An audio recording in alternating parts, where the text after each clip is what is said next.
Hello mga ka-trending, welcome back to ZK Trend. Kahit hindi aminin ni Donnie at Belle ang tunay na estado ng kanilang relasyon, makikita naman ito sa mga behind the scene ng teleserye nilang Can't Buy Me Love. Makikita nga dito na kung gaano nga ka-sweet at ka-caring sina Donnie at Belle sa isa't isa, na talaga namang nagbigay nga ng kilig ng lahat ng mga bubblies. Dahil sa galawan pa lang ay alam na natin kung ano talaga ang tunay na estado ng relasyon ngayon ng ating Don Belle.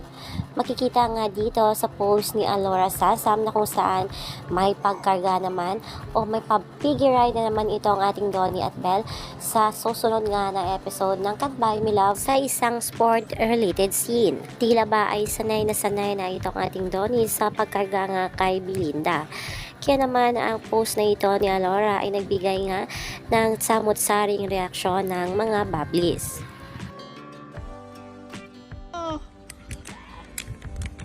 Dan dan dan dan dan dan dan.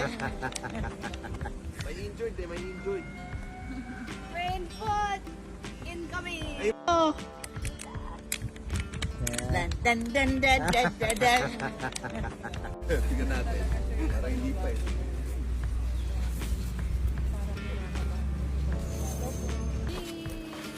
Uy, ayos.